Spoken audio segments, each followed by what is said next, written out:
عودة للشأن المغربي، حيث افتتحت رسميا مطلع هذا الأسبوع بالمجان ولمدة شهر الطريق السيار الرابط بين الجديدة آسفي والتي يبلغ طولها 142 كيلومتر، وبذلك يكون المغرب قد احتل المرتبة الثانية على مستوى شبكة الطرق السيارة في إفريقيا. ويرجع هذا التطور في البنية التحتية الطرقية إلى وتيرة الإنجاز في العشرية الأخيرة التي انتقلت من 50 كيلومتر إلى 150 كيلومتر في السنة وفق رؤية استراتيجية لقطاع الطرق بالمغرب. نتابع التفاصيل بالأرقام في ريبورتاج عصام العباري. تحويل الشبكات الكهربائية وقنوات الماء الصالح للشرب، بالإضافة إلى تأخر المساطر الإدارية التي تخص نزع الملكية إلى جانب بعض الصعوبات الجيولوجية، كانت تلك أهم العوامل حسب الشركة الوطنية للطرق السيارة بالمغرب التي أدت إلى تأخر نهاية أشغال الطريق السيار جديدة آسفي، والتي افتتحت مطلع هذا الأسبوع لتساهم بذلك في الربط بين جهتي مراكش آسفي والدار البيضاء الكبرى.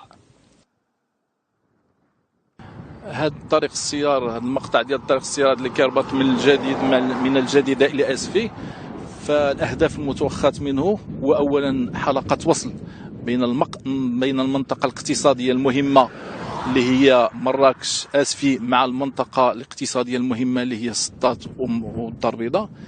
ثانيا هذه غيكون من العوامل، هذا الطريق السيار هي من العوامل الأساسية لجلب الاستثمارات لهذه المنطقة المهمة اقتصاديا وفلاحيا وصناعيا.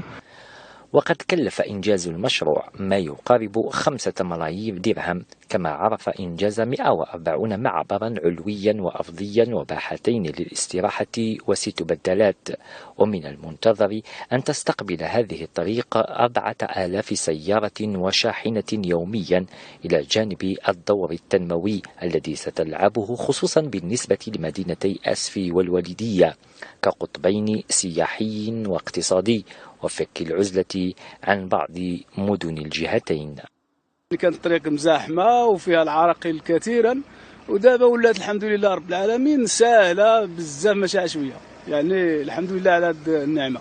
كنا كناخذوا الطريق العادية، ودابا من الأحسن، دابا من ولات الطرق الجديدة من الأحسن، ولات الطريق واخا زيد 10 كيلومترات قلال ماشي مشكل، ولات الطريق متيسعة مزيان.